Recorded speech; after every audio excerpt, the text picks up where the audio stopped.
Hello friend, welcome to ज्ञान plus. जैसा कि आप देख पा रहे हैं, आज हम इस वीडियो में यूपीएसआई 2023 में जो होने वाली भर्ती के बारे में चर्चा करने जा रहे हैं, जिसमें 2469 पदों पर जारी होगा विज्ञापन। जी हाँ दोस्तों, यूपीएसआई के लिए कुल 2469 पदों पर विज्ञापन जारी होने वाला है। इसकी परीक्षा दिसंबर में हो सकती है। फॉर्म की बात करें तो ये फॉर्म अगर टेंडर 15 जुलाई तक पास हो जाता है तो मान के चलिए अक्टूबर तक आपका फॉर्म आ सकता है। शैक्षिक योग्यता, आयु सीमा, परीक्षा पैटर्न, पाठ्यक्रम, चयन प्रक्रिया और सैलरी से संबंधित महत्वपूर्ण बातें करेंगे। तो चलिए वीडियो को स्टार्ट करते हैं। ये चैनल पर पहली बार आए हैं तो चैनल को सब्सक्राइब एवं लाइक करना मत भूलिएगा। तो चलिए वीडियो को स्टार्ट करते हैं। यदि इस भर्ती के आवेदन शुल्क की बात की जाए तो इस परीक्षा के आवेदन शुल्क की फ़ीस लगभग 400 रुपये होती है। जी हाँ दोस्तों, इसके लिए योग्यताएं देखे जाए तो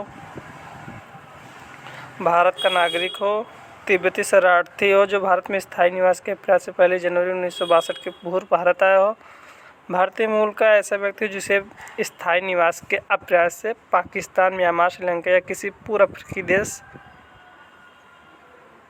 युगांडा, यूनाइटेड रिपब्लिक, तंजानिया से प्रयोजन किया हो।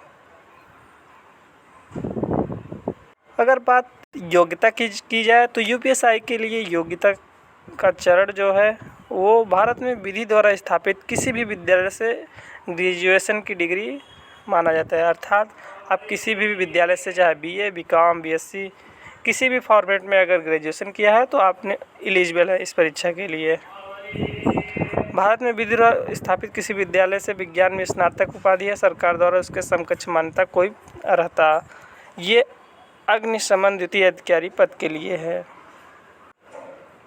यहाँ पे ध्यान देने एक बात यह है कि आवेदन करने की अंतिम तिथि तक अभ्यर्थी को अपेक्षित शैक्षिक अर्हता अवश्य धारित करनी चाहिए।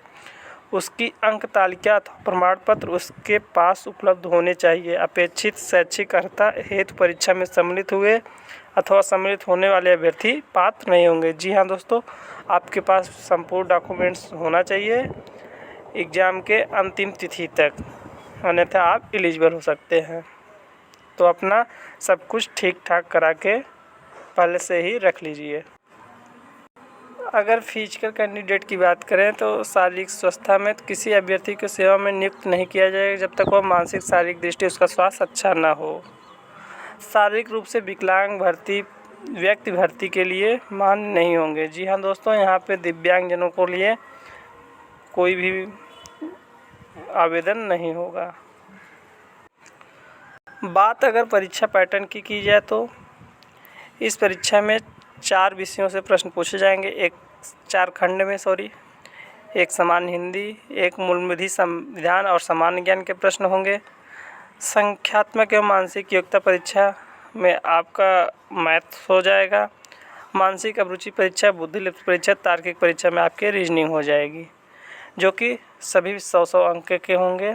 अर्थात 40 क्वेश्चन पूछा जाएगा प्रत्येक खंड से, जो कि 2.5 नंबर के होंगे। जी हाँ दोस्तों, प्रत्येक खंड से 40 क्वेश्चन पूछे जाएंगे जो कि 2.5 नंबर के होंगे।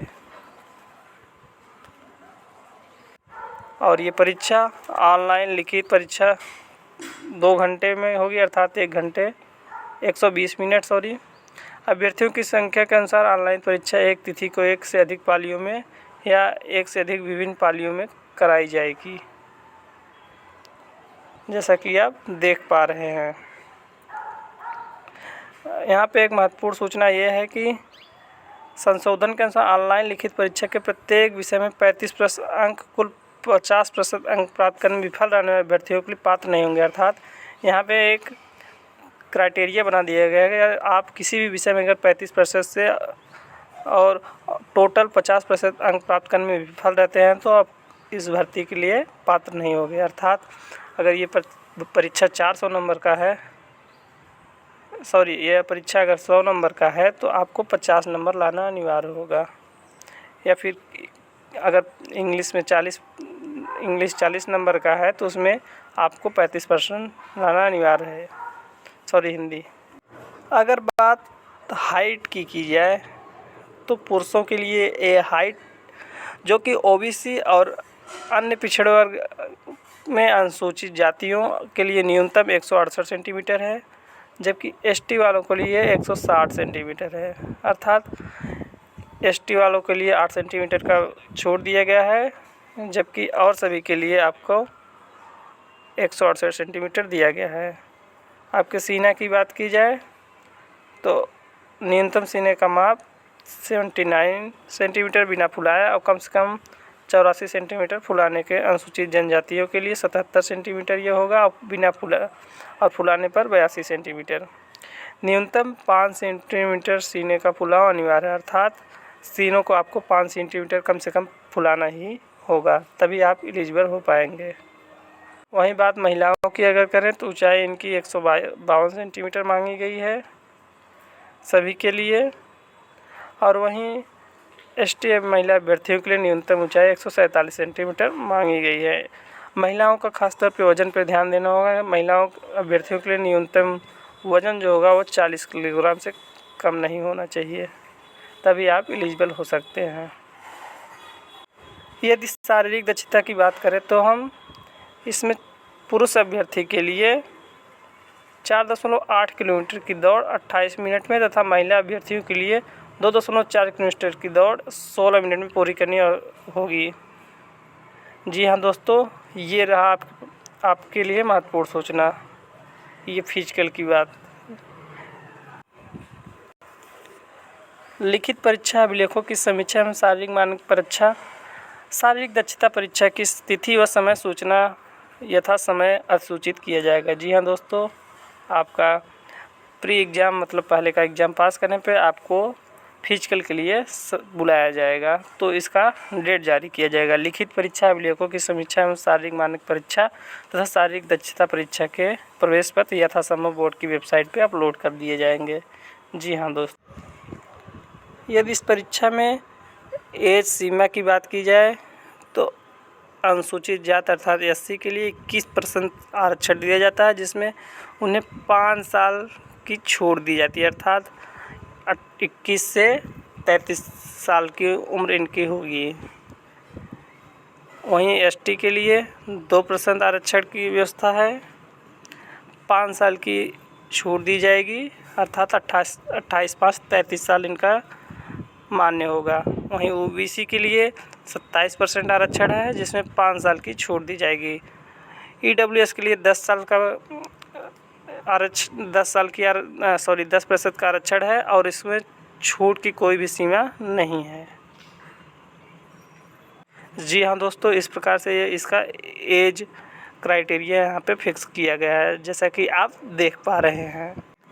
जैसा कि इस परीक्षा में सामान्य हिंदी, मूल विधि, जीएस, रीजनिंग और मैथ के 100 अंक मिला के टोटल 400 अंक की ये परीक्षा होगी, जिसका पाठ्यक्रम कुछ इस प्रकार है। जैसे जिसमें सामान्य हिंदी को देखा जाए तो इसमें हिंदी से अन्य भारतीय भाषाएं, व्याकरण, मौलिक ज्ञान, तत्सम तद्भव, पर्यायवाची, विलोम, अनेकार्थक, वाक्यांश के लिए एक शब्द, जैसे लिंग, वचन, सर्वनाम, विशेषण, क्रियाकाल, प्रत्यय, संधि, समास, विराम, मुहावरे, लोकोक्तियाँ, रस, छंद, अलंकार आदि दिए जाएंगे, जैसा कि आप देख पा रहे हैं।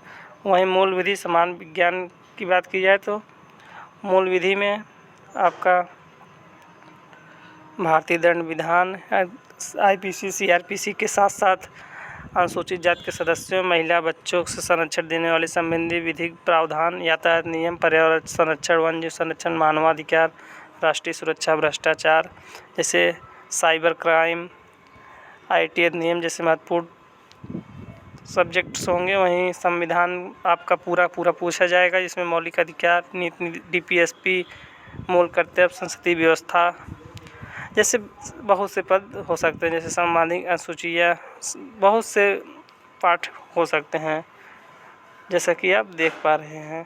बाकी सामान्य ज्ञान तो आप देख ही सकते हैं, जिसमें सामान्य विज्ञान, स्वास्थ्य विज्ञान, भारत का इतिहास, भारत का स्वतंत्रता संग्राम, भारत की अर्थव्यवस्था एवं संस्कृति, एग्रीकल्चर, वाणिज्य, व्यापार, जनसंख्या, पर्यावरण एवं नगरीकरण जैसे महत्वपूर्ण चीज़ें होंगी, जैसा कि आप देख पा रहे हैं। यहाँ पर संख्यात्मक और मानसिक योग्यता में आपको रीजनिंग पूछी जाएगी, जैसा कि आप देख पा रहे हैं। वहीं मानसिक अभिरुचि मैथ पूछा जाएगा। वहीं यहाँ आप नीचे रीजनिंग देख पा रहे हैं, जैसा कि आप देख ही सकते हैं क्या क्या इसके सिलेबस हैं। बहुत ब्रॉड सिलेबस है जो आपके सामने प्रस्तुत है। तो ये रहा परीक्षा से अपडेट संबंधी महत्वपूर्ण जानकारियाँ। शैक्षिक योग्यता के बारे में, आयु सीमा, परीक्षा पैटर्न के बारे में, पाठ्यक्रम चयन प्रक्रिया, सैलरी से संबंधित हमने महत्वपूर्ण जानकारियाँ आपको दी है। तो मिलते हैं किसी अगले वीडियो में, तब तक के लिए धन्यवाद।